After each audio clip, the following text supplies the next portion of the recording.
Hello, and welcome to today's installment of the UAW FCA Ford General Motors Legal Services Plans webinar series. Today we will be addressing reverse mortgages, how they work, the risks, and the benefits. It should take us about an hour. After we're done, we're going to ask you to stick around for just about a minute to answer a couple of questions on a survey that will help us to design future webinars for your benefits. So while you're watching, you can ask us questions about the topic today, reverse mortgages, by typing them in the question box on your computer.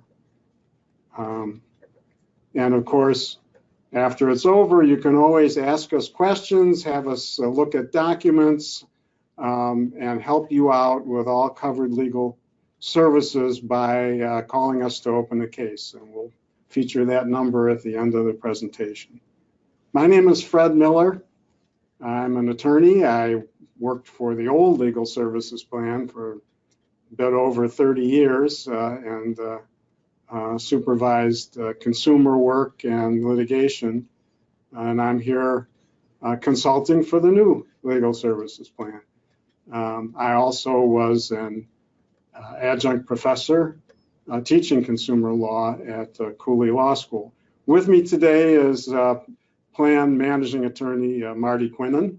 Marty, would you introduce yourself? Thank you, Fred. Yes, my name is Marty Quinnan. I am currently the managing attorney in the Grand Rapids office of the new legal services plan. I had been with the old legal services plan since about 1983, and I have worked in real estate law, family law, estate planning, and consumer work. So it's a pleasure to be with you here today and to talk about reverse mortgages. Well, it's nice to have you with us, Marty. Retirement can be scary. We'd all like to live as long as possible, make the best use of our time, but will our money last as long as we do? Reverse mortgages sound like a really good idea, especially when they are described by trusted celebrities on TV, but there's a reason to ask questions. There are benefits and there are risks, and that's what we're going to go over today. So we're going to try to give you the facts in as clear a form as we can. Reverse mortgages are complicated. And you may have questions today and you may have questions later. We're not financial advisors, we're attorneys, but mortgages are legal transactions, and your legal services plan can help review documents before you sign and answer your questions. So today's agenda. First off, we're going to look at what a reverse mortgage is and how it differs from the standard mortgage that you're likely familiar with. How do you get one? How much can you borrow? And what are the upfront costs, and how does the mortgage work in terms of its balance when you're not making payments, the balance going up? What are the risks? Can you end up owing more than the house is worth? Is there a risk of losing the house? What are the effects on your heirs and the results of having such a mortgage in the long term? And finally, what if you do take out such a mortgage, what do you do during the course of the mortgage to make it most likely that it'll work in your benefit and succeed as a financial tool? Okay. Some of this is a little bit technical. We'll try to simplify it as much as possible. Let's start at the beginning here, and I'm going to ask Marty to explain what exactly a reverse mortgage is and how it differs from a standard mortgage. Thanks, Fred. Well, let's first talk about what a mortgage is. A mortgage is a lien that is placed on real estate when someone borrows money. The mortgage secures the repayment of the note or the loan. You sign, when you have a mortgage transaction, you sign a promissory note to repay the amount borrowed, and as collateral, you give a mortgage lien on your real estate. A standard mortgage that we're familiar with is one that you borrow the money, you often use the money to buy the house, and then you make monthly payments to repay that loan. When you repay the loan, the mortgage company gives you a discharge of mortgage to clear the lien. So how does that compare with a reverse mortgage? A reverse mortgage is also a loan. You sign a promissory note. You promise to repay the amount borrowed under the terms and conditions of the note. And you also sign a mortgage lien, giving the lender a lien on the house to secure the repayment of the money you borrow in a reverse mortgage. But a reverse mortgage does include interest. Even though you're not making monthly payments, interest can accrue, it will accrue on the amount that's borrowed. But the borrower on a reverse mortgage does not make monthly payments. The loan is paid on the sale of the house or upon the death of the borrowers. So if you're not making payments, but interest is accruing on the loan, then the loan amount must be going up. That's right, the loan amount is going up. Because of the unpaid interest, in addition to the original borrowed amount, the loan, the repayment is increasing every month as the interest adds on.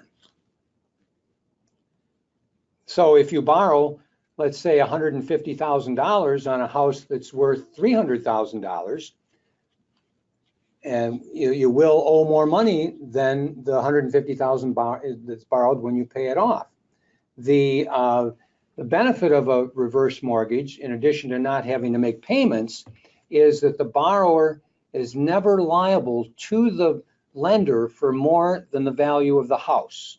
So if you borrow the $150,000, goes up to, with interest over time, it goes up to $200,000, and you get another housing bust, and your value of your house drops to $150,000 when you die, and your house has to be sold. Your estate doesn't owe that extra $50,000? The estate doesn't owe it, and you don't owe it. So even though there's no more equity in the house, that is not one of the terms or conditions that the lender can use to call the note due. The borrower is never going to be liable for more than the value of the house. Well, that's a nice feature. Marty, can you tell us about the federal government's involvement in these loans?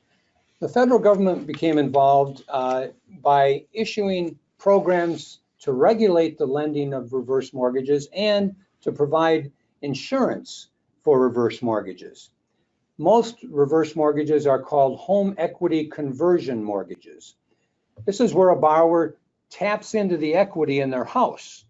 Seniors have often a lot of equity in their house, and they may need to tap into that equity to help pay some bills. The reverse mortgages are insured by the FHA, the Federal Housing Administration, for the benefit of the lender.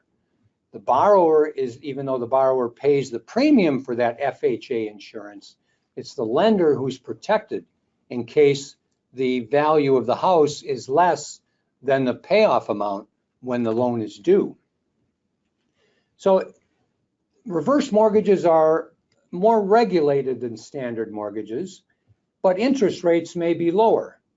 However, the closing costs to obtain a reverse mortgage are much higher than a standard mortgage. The money loaned on a reverse mortgage goes to the borrower, not to some other seller or bank. The borrower gets the money in a reverse mortgage. Is there any restriction on what the borrower can do with reverse mortgage loan money? There's really not. The borrower can use the money for whatever purpose they desire. Okay. Now, these government regulations and insurance do not make these reverse mortgage home equity conversion mortgages risk-free. A borrower still does have risks when they take out a reverse mortgage. So the insurance does not protect the borrower, it's for the lender. And for a list of HUD-approved reverse mortgage lenders, you can check the website that's listed in the PowerPoint page there on that slide, www.hud.gov/program, and a site there, you can surf around that and you'll find a list of qualified reverse mortgage lenders. So Fred, as we've seen, these reverse mortgages and the federal programs help lenders make these loans. But is anybody eligible to take out a reverse mortgage? Well, not quite anybody. There are, under the federal government's regulations, to get one of these federally insured reverse mortgages, which is almost all the reverse mortgages that are being used these days, you do have to meet some requirements. The original, the original reverse mortgage, the first one created, was back in 1961. And it said that it was created by a loan officer at a savings and loan in Maine to help his former football coach's widow stay in the home by paying her medical expenses and home health care.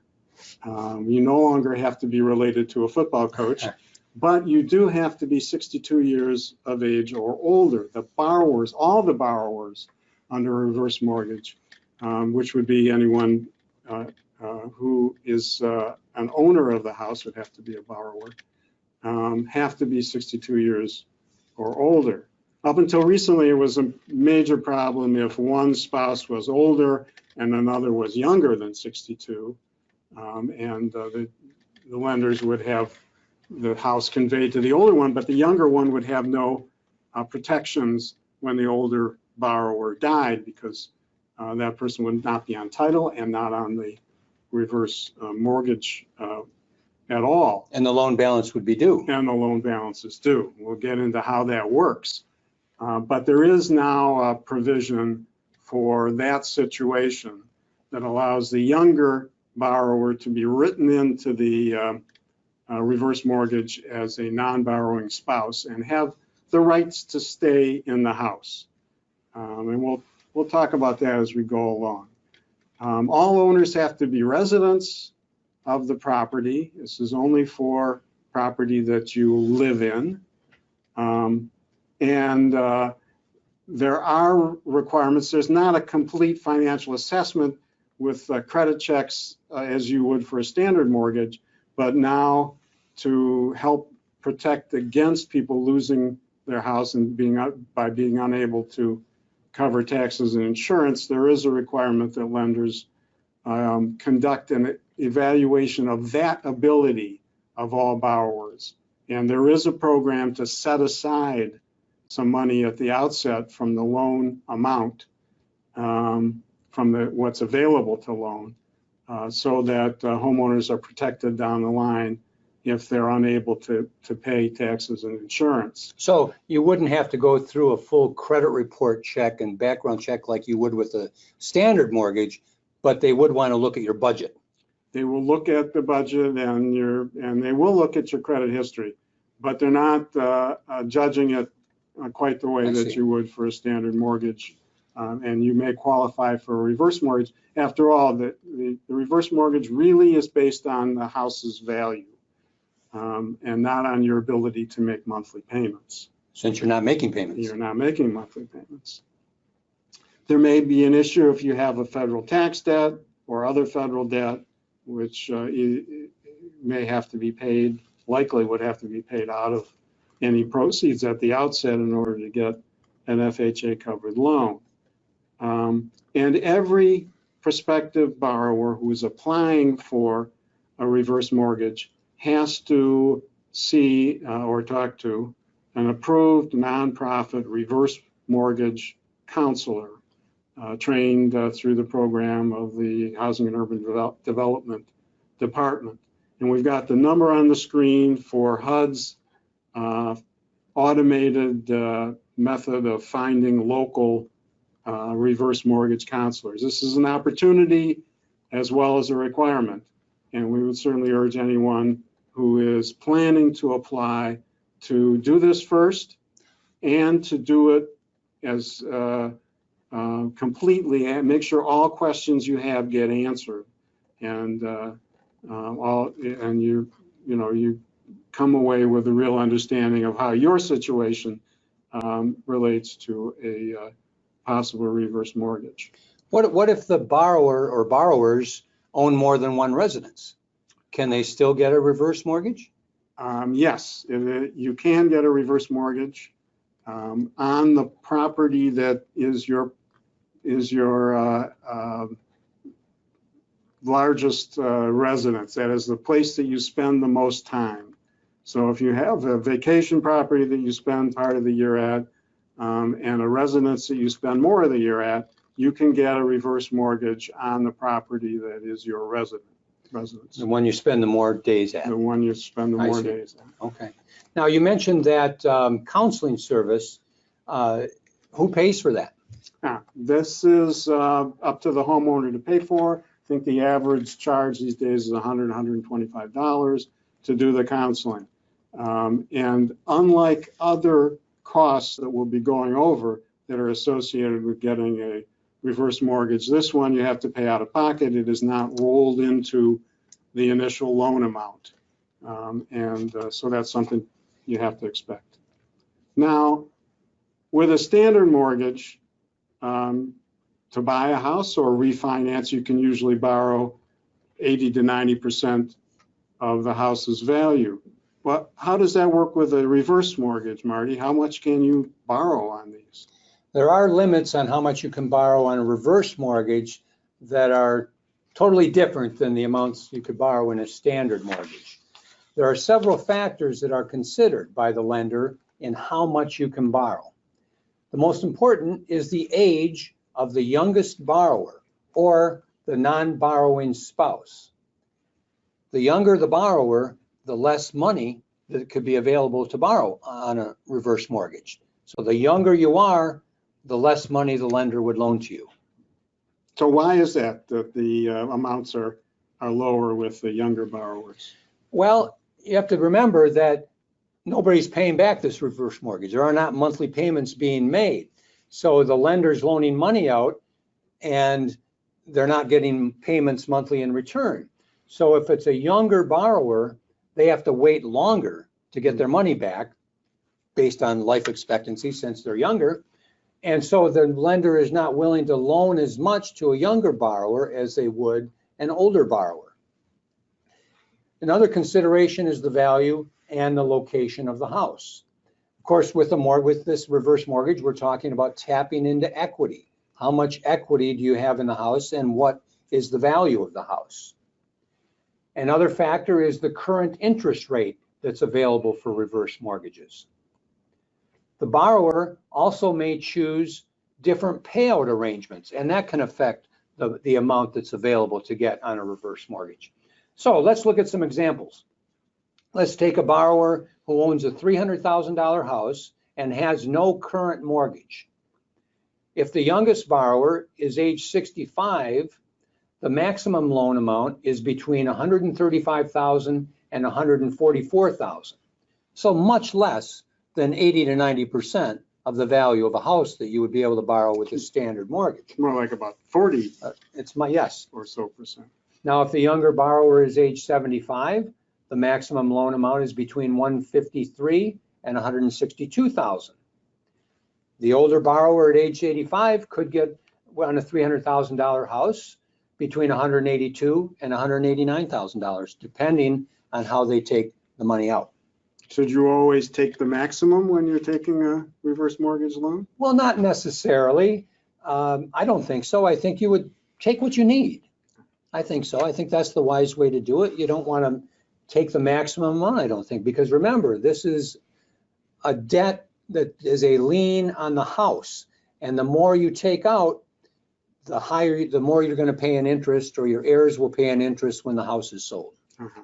So if you're not using the money, you're paying interest on it anyway. Yes. On the loan. Yeah, if you've taken that lump sum withdrawal, yes. Okay. Well, tell us about the choices that a borrower has in terms of how the money gets paid out. Once you've qualified for a reverse mortgage and you decide to have a closing, you do have options on how you want to take the money. You can take a lump sum. Let's say you want to take $100,000. You have a $300,000 house and you just want to take $100,000. It might be under the maximum that you're allowed, but you want to take $100,000. You can do that. And then your interest that you pay on that would build up at a fixed rate of interest. Another option is to take monthly payments from the mortgage lender. Now, this is, I think, a perfect example of why we call these reverse mortgages, because in a standard mortgage, you are paying the lender every month. But if you take this payout option on a reverse mortgage, the lender will pay you an amount every month. So that'll be added into the loan amount. As you receive these monthly payments, that gets added to the loan amount. Yes, the balance owing. And then interest starts to accrue on the amount that's paid out. Yes. Or a borrower could decide just to take a line of credit, to not take any money out in a lump sum and not to take monthly payments, but to have a line of credit available in case they ever have to tap into it for some home improvement, the new roof or windows on the house or something like that. Then they can tap into that line of credit and have the money used for those types of purposes. So far, it sounds like getting a reverse mortgage can be a pretty good plan for a lot of people. It's available to many seniors. You do get options in payout. There are no monthly payments to repay, and there's no liability beyond the value of the house. So is a reverse mortgage a good idea for all seniors? Well, I'd say the answer to that is no. You got to be very careful and evaluate your situation. But I tell you, if you look at some of the ads on TV, you would think this is something everybody should do. That is really misleading. We've got celebrities like here, the late Fred Thompson, attorney, actor, senator for a number of years, who was filming ads for one of the largest reverse mortgage lenders, American Advisors Group. American Advisors was fined by the Consumer Financial Products Board, along with some other reverse mortgage lenders, for these kinds of ads that are somewhat misleading about reverse mortgage loans. And I think that's indicative of what's out there now and what you need to be a little skeptical, at least, of. I mean, here you've got Senator Thompson here talking about, I mean, you can see underneath, government insured. It's a government insured loan. And that's used as a selling point to consumers. But the reality is, as Marty has said, that the insurance is really for the benefit of the lender and to draw lenders into this kind of loan, and which may be, helpful, but it does not mean that these loans are without risk or that you as a borrower are somehow insured or your home is insured by the government. It's the lender's loan that's insured against loss due to, you living too long, really. Basically. And they also say it's a safe financial tool. Well, anytime you're risking the loss of your house, anytime there's a mortgage, a lien on your house for the amount of money that you're borrowing, it's not entirely safe. That means that your house is at risk. It is the collateral for the loan.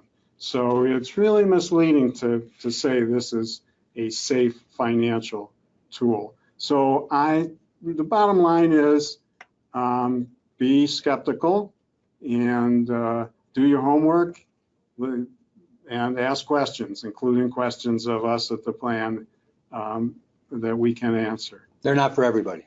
They're not for everybody, and they're not for something that you should enter into. It may be down the line, later in life, it may work for you. So it's both a matter of figuring out what you need rather than, what's this might fill all your wants, but it's the kind of product that you want to use when you need it, as you need it, and not before. I noticed Tom Selleck is one of the celebrities on a lot of TV ads these days for reverse mortgages. Well, and I tend to believe Tom, but nonetheless. All right, so Marty, let's just look at what the main problems. What the main problems are that households should think about before they get into a reverse mortgage. And really, there are two general areas of problems with reverse mortgages. First off is the costs and what that, along with interest, does to the size of your debt. There are high costs up front. We're going to go over these in some detail, but for now, let me just say there are high costs up front. Those costs, even if the interest rates are quite reasonable, those costs, when added into the loan amount that you're taking, mean that the debt is going to be higher, and there will be interest both on the amount you borrow and on the costs, which will be rolled into your loan. So the debt will grow in size, and as it grows, it's taking up the equity you have in the house. So that's something to watch and to understand. And secondly, there is a risk that your reverse mortgage will fail. That is to say that you will lose the house for one reason or another before you're ready to sell, before you're ready to move, or before you pass away, when you want to keep the house and you want to stay in it. And we're going to go over each of the scenarios where that might happen, so that you're aware of that risk and of what can be done to minimize it. To start with, Marty's going to review what the upfront costs are and how those costs with interest can push up a reverse mortgage debt. Reverse mortgages are very expensive.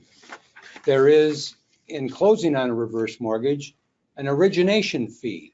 And this is 2% of the first $200,000 of the home value, plus an additional 1% of the home value over $200,000. That's a pretty high origination fee. And it's based on the value of the home, not the amount that you're borrowing. Another significant cost is the mortgage insurance charge. And this, again, is 2% of the value of the home. So for a $300,000 home, that's $6,000 in mortgage insurance. And again, based on the value of the home, not on the amount of the loan. So if you're borrowing $20,000 on your $300,000 home, or $100,000, the mortgage insurance charge and the origination fee will be the same in either circumstance. They'd be the same, yes, yes.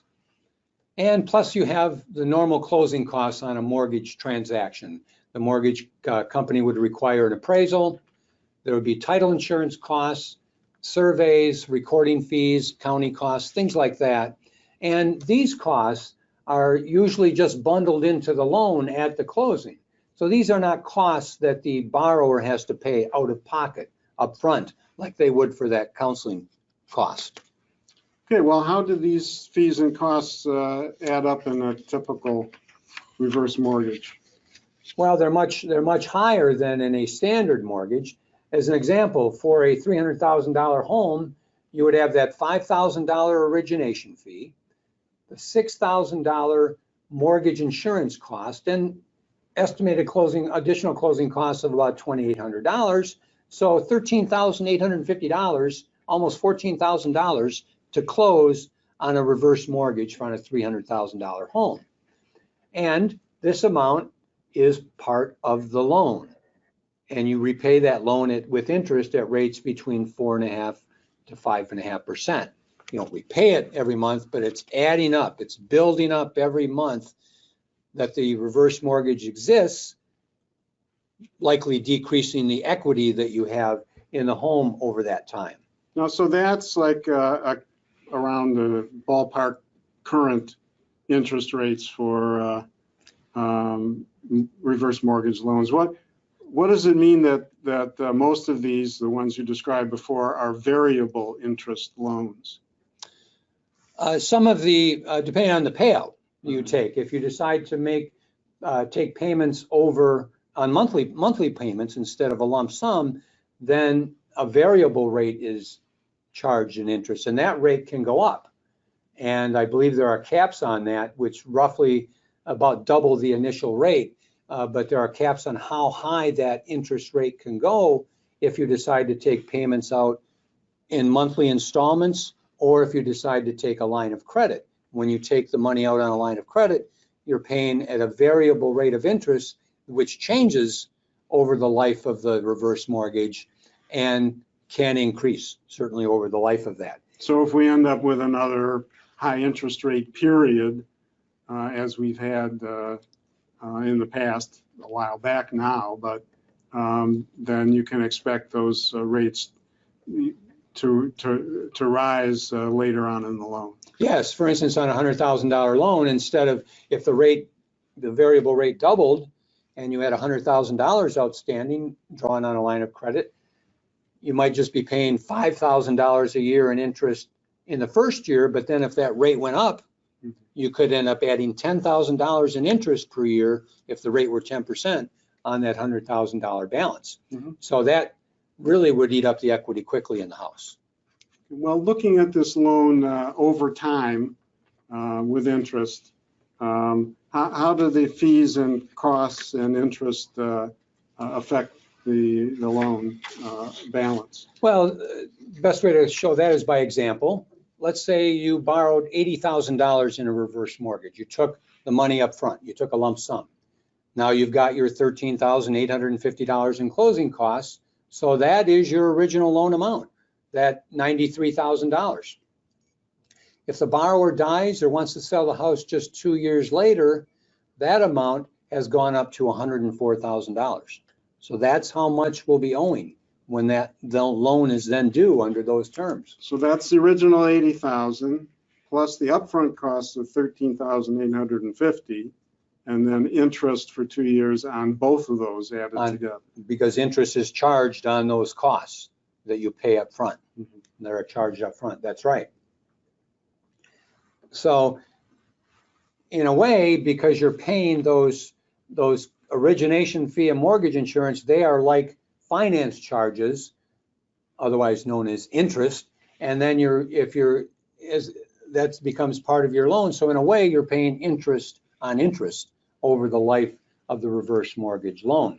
Well, how would this compare to what you might be paying on a standard mortgage or on other kinds of loans that people get for home improvements? Charging it up on your credit card, for instance. Well, if you were to get a standard mortgage, you would find that the origination fee and the mortgage, there may not be any mortgage insurance at all if you're borrowing less than 80% of the value of the home. And the origination fees are much lower, usually only 1 or 2% of the loan amount, not of the value of the house. So the costs of a standard mortgage can be much lower than the costs of a reverse mortgage. There can be other ways, other methods of financing the need for home improvements or other needs for cash. You could draw on a line of credit with a credit card company. I think you'll find if you do that, those rates are very high. They can be 20% or so. But you might be able to get some special promotional deals to purchase appliances or things around the house that may have very little costs up front and may have low interest rates for a while. So shop around. Right. Best to look before you jump. Okay. But again, unlike the traditional mortgage, you're not making monthly payments on a reverse mortgage. So that with the reverse mortgage, though, the debt rises over time. The equity that you had in your house when you took out the reverse mortgage is decreasing because of the interest that's building up. But the borrower doesn't have to make payments on the mortgage, so how can the house be lost to foreclosure? Right. Well, as we said earlier, there are risks anytime your house is collateral for a loan, and there are particular ones with reverse mortgages that people run into. First off, borrowers are required under the terms of your mortgage to keep up to date with payments of property taxes and any assessments and homeowners insurance. And you'll have to list the lender as an insured party on your insurance. So the lender will get notice of any lapse. That probably includes keeping up on payment of association fees, things like that, Anything condo that could, fees. yes, anything that could become a lien on the property is going to have to be paid on time, or it could be a breach of your mortgage loan. You're also going to have to be required to keep the property in good repair. There'll be an inspection at the outset, and maybe things required to be fixed before the loan or out of proceeds of the loan at the outset. And breach of any of these requirements can result in foreclosure. While you still intend to stay there, your house could be lost. The mortgage debt could come due. So, two things about that. One is that this is common enough that the federal government has, and lenders, I think, and consumer advocates as well, have been attempting to see what can be done about it.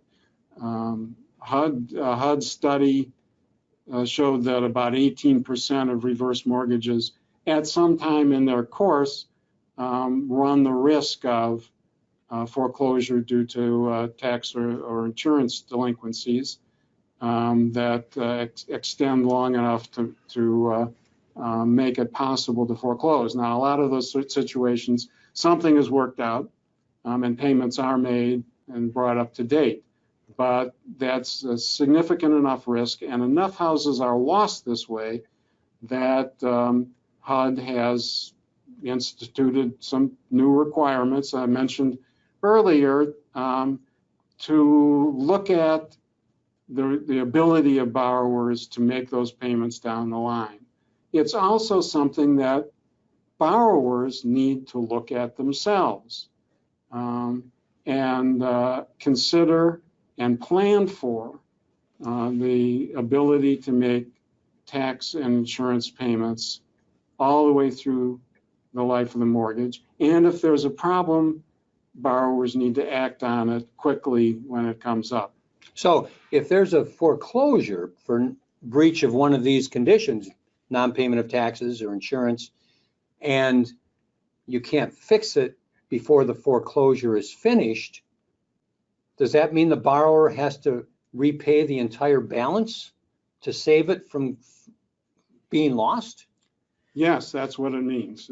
I mean, and that would be very hard for many people to do. That may be very difficult in those circumstances. It may be possible to get a standard mortgage or other kind of loan to do it, but the risks are great. Now, it would go through whatever the procedure in your state is for real property foreclosures. There is a requirement in the mortgage loans and mortgage lending papers that there be notice to you by the lender that they're going to institute foreclosure and some time to bring these things current. But the time frame will be short, and so it's advisable to plan ahead and make sure that this kind of problem doesn't arise. So that's one way that you could lose a house to foreclosure, one risk that borrowers have. Marty, are there other requirements of a buyer that could result in losing a house while you want to be there? Yes, there are, Fred. It's one of the requirements of the reverse mortgage is that at least one of the borrowers or a non-borrower spouse must continue to reside in the house. This must be their residence. So if they move out of the house, that mortgage is due. So you can't move out and rent the house. You can't do that. You can't rent it out. You can't let let your family live there and you move into an apartment, you can't do that. You've got to live in the house. There is an exception to that, and that's a 12-month maximum period of time if a borrower has to go into a nursing home, assisted living, or perhaps with a relative for help with care. There is that 12-month period where you can live out of the house. But if you go beyond that, that can trigger a default and then the foreclosure process. Eventually, the borrower, if they may default on the loan if they're out of the house for too long. And eventually, at some point, the borrower is going to move out, sell the house, or pass away. Then the loan is due. Okay. So what happens to the house and the reverse mortgage debt when the borrowers die or sell the house? Okay, well, this is going to happen in every case. Eventually, the house, the mortgage loan is going to come due. If the mortgage works out perfectly for the borrower's interests, that may be either when the borrower decides to move out or when the borrower dies. But it is something to look ahead and consider before you enter into a mortgage loan, what that does to the possibility of your heirs inheriting either the house or the value of the house. As Marty and I have said, that this loan is one that goes up over time. It eats up the equity. It eats up the equity, and eventually, if you live long enough, there's not going to be any equity there. And everybody in the family needs to kind of understand that possibility and that process. So when the borrower dies, the heirs can look at the situation. If there is still substantial equity in the house, the heirs may well want to get their own mortgage loan, pay off the reverse mortgage balance, and keep the house. If the amount of the loan goes up and over the house value, there is a provision that the heirs to the borrowers can pay off 95% of the house value and get the house at that point. Remember, you can't owe more than the house value itself, appraise the house's value.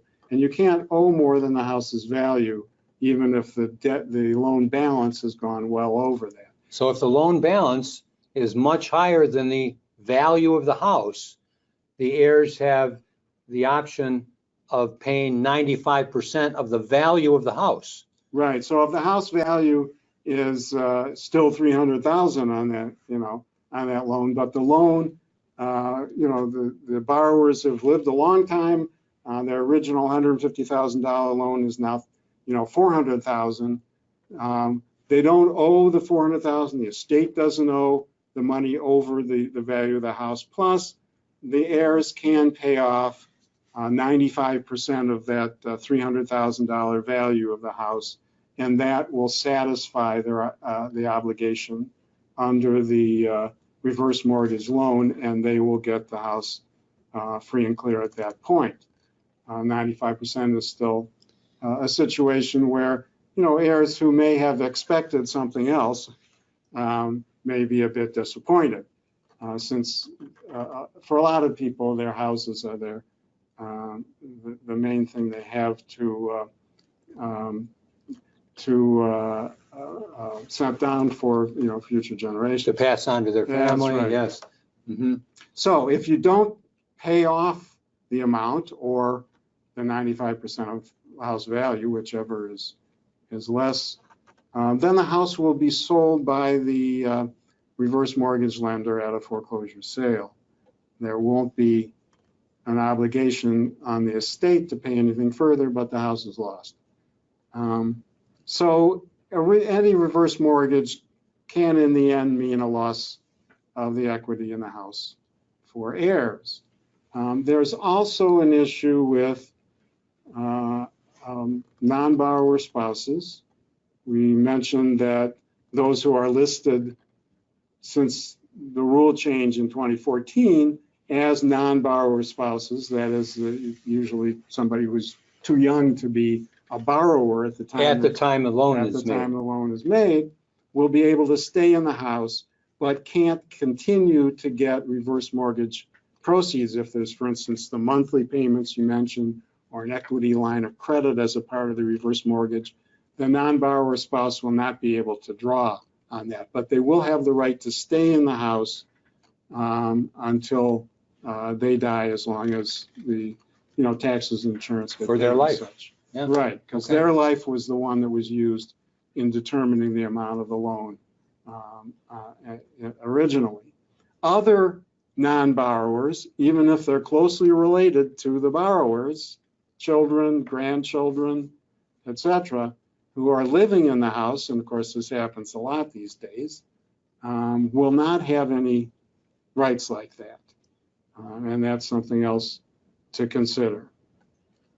So the borrowers need to be aware, and their families really, of the consequences for heirs, anyone living in the house, as well as the risk of premature loss of the house.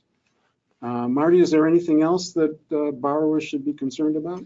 Well, I think as in any consumer transaction, borrowers should be aware of pressure tactics or tactics by perhaps unscrupulous contractors or salespeople to try to get them to tap into the equity of their house by getting a reverse mortgage. Home improvement contractors, for instance, may try to talk a client, a homeowner, into getting a reverse mortgage to pay for perhaps unnecessary home improvements, or perhaps shoddy home improvements. So you have to be careful of those things.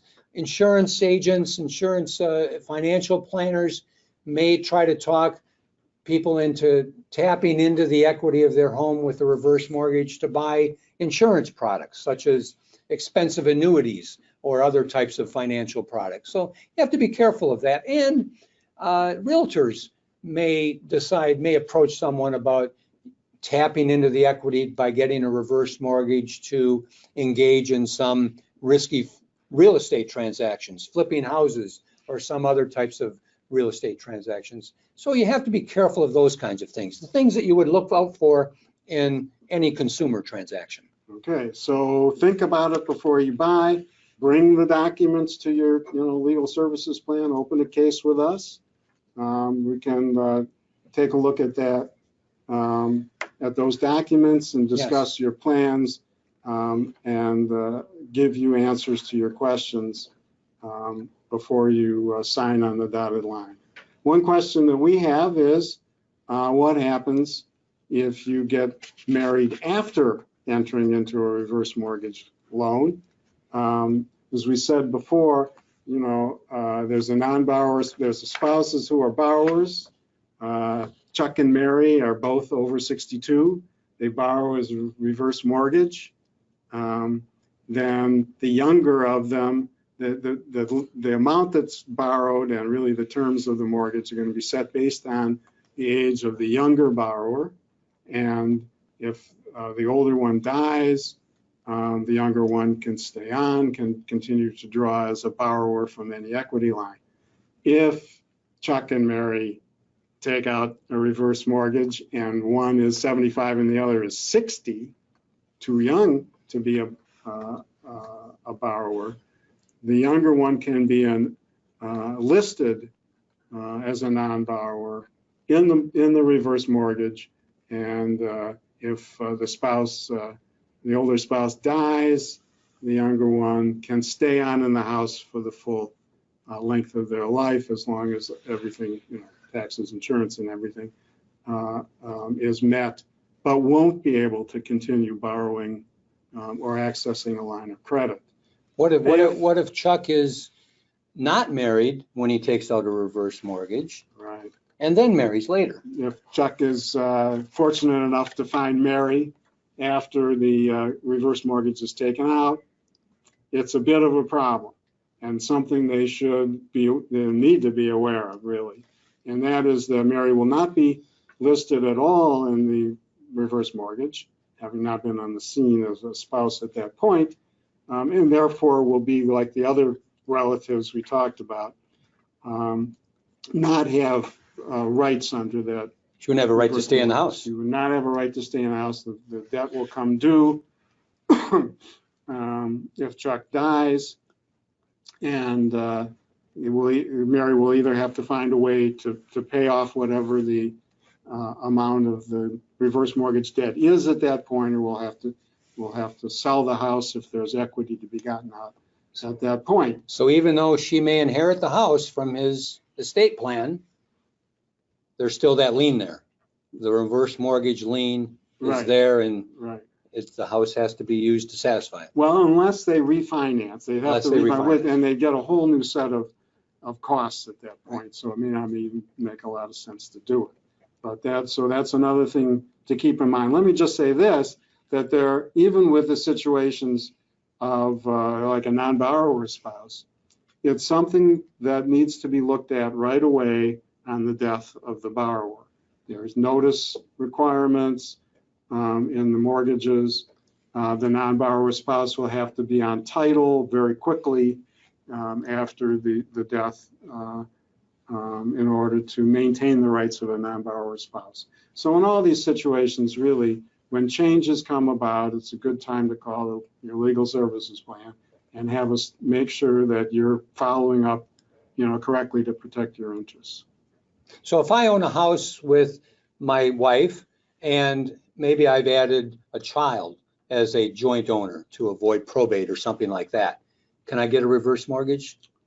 Good question. With that child, my child is one of the joint owners? Yeah, that's, the answer is no. I mean, you have to take the child off of it, all the borrowers have to be, all the owners have to be borrowers on the reverse mortgage. And again, that's partly because they're looking at the youngest, person on that to determine the owners to determine the length of time, some of the terms for the loan. So you can't really deal with a child as an owner. If they're 25 years younger than me, I'm not going to be able to get very much money on a reverse mortgage. Yeah. So if somebody's, if the parents are in, 70s and you have somebody on the ownership who's in their 50s or 40s, that person really can't sign on to a reverse mortgage. They don't qualify, and it throws off the whole financing arrangement that relies on the youngest owner and the youngest borrower for determination of the length of the loan. So that kind of setup that a lot of people do as a way to handle inheritance is not going to work with a reverse mortgage. Okay. Okay, so we've gone through a lot of information. I'm going to ask Marty to kind of sum up some of the considerations that any homeowner should think about before taking out a reverse mortgage. Thank you, Fred. Well, just some general takeaways on reverse mortgages that we've talked about here to repeat in a way. Reverse mortgages do have benefits. The borrower gets the money, but doesn't have to make payments until the house is sold. And the house, the use of the house, the equity in the house is used for the needs of the borrower. The upfront costs, however, make reverse mortgages expensive, an expensive option for a way to pay for living expenses or for home improvement repairs or other financial needs. Reverse mortgages do carry a risk to the house. The mortgage is a lien on the house, and they should be used carefully to avoid the risk of default and foreclosure. The borrower should have a good plan and within their budget to make sure that taxes and insurance and home repairs and upkeep can be paid for. These are going to be a requirement of the mortgage, and this has to be done for the length of the mortgage. Homeowners should also look at other options, other financing options before committing to a reverse mortgage. We talked about another line of credit, or maybe getting another mortgage if the payments on a mortgage are too high. And take advantage of nonprofit credit counseling, financial counseling, to see if there might be some other ways to handle a shortage, a budget shortage or shortfall to help pay for expenses. And have your plan attorney review any documents before signing. Are there any other options you can think of for financing, Fred, that homeowners might have? Well, I think the one rule of thumb for approaching reverse mortgages and considering what your options are is that you're only really going to use a reverse mortgage once. And for younger retirees, even if you're of an age to qualify for a reverse mortgage, I think it's generally best to wait until, one, you get a very good idea of how your finances are practically working in retirement, and two, you clearly need it. It is, there are enough pitfalls and downsides to reverse mortgages and costs that you should really consider options as well as need before entering into a reverse mortgage. What else could you do? Well, a lot of people in retirement downsize, get some of the equity out of their house. Sell the house, get the equity. Yeah. And apartments, smaller homes, moving with relatives, other things that will work in to your advantage financially, allowing you to get that equity without having to incur the kinds of costs of a reverse mortgage. There's also standard mortgages. You may have one on your house currently that would have to be paid off as a part of any reverse mortgage, but there's an option to either get such a mortgage if you own your house free and clear to get extra cash, get an added line of credit, or refinance a current mortgage, stretching it out so that the payments are substantially lower. You will still be in a position where you have to make payments, but as a result, you'll also be in a position where your mortgage will be declining over time instead of going up. And you won't incur nearly the size of closing costs and fees that you do with a reverse mortgage. It is possible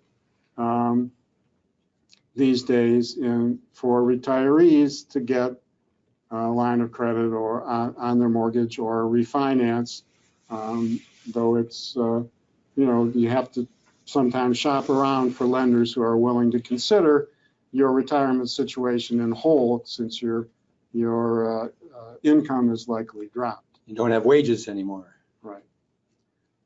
If the problem that you're addressing with a reverse mortgage is big outstanding debts that you want to pay off at a lower interest rate, well, you might want to look first, I think you should, at other ways to deal with that. Negotiating those debts, credit card companies and such, or exploring bankruptcy. Remember, most of those kinds of debts are probably going to be unsecured and can be discharged in bankruptcy, and sometimes can be negotiated for a lower amount to get you out of that situation.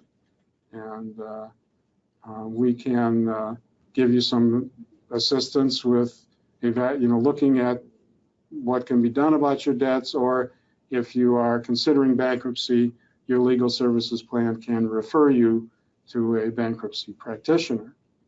Finally, you may want to look at sources of money from other family members. If what you need, for instance, is $15,000 to re-roof your house, perhaps there's someone in the family who can loan it to you.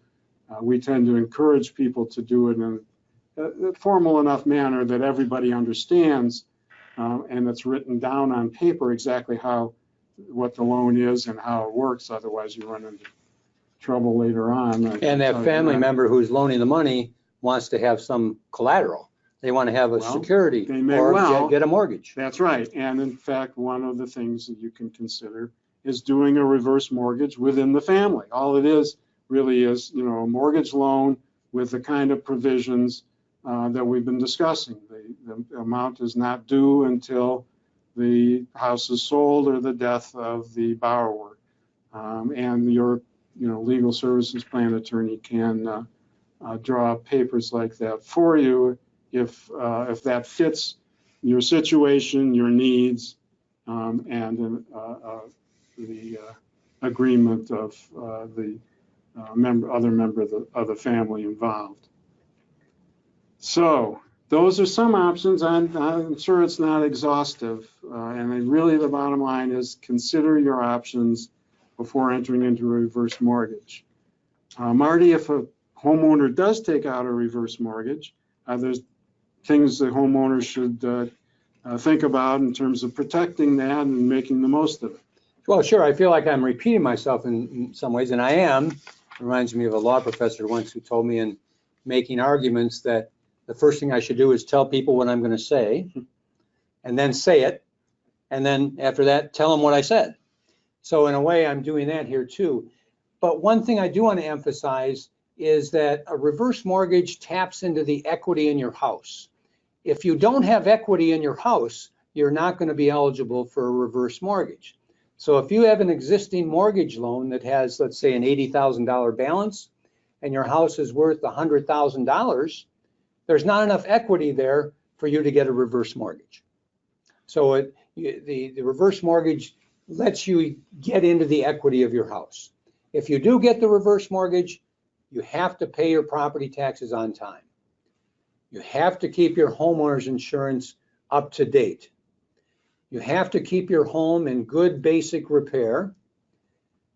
You do have to notify the mortgage company of any change in your circumstances or damage to the house that may require an insurance claim. You have to pay close attention to any notices you receive from the mortgage company. And of course, if you do get those notices, or if you have questions or concerns, call the legal services plan and have a case opened. Well, thank you, Marty. Thank you, plan participants who've dialed into our webinar.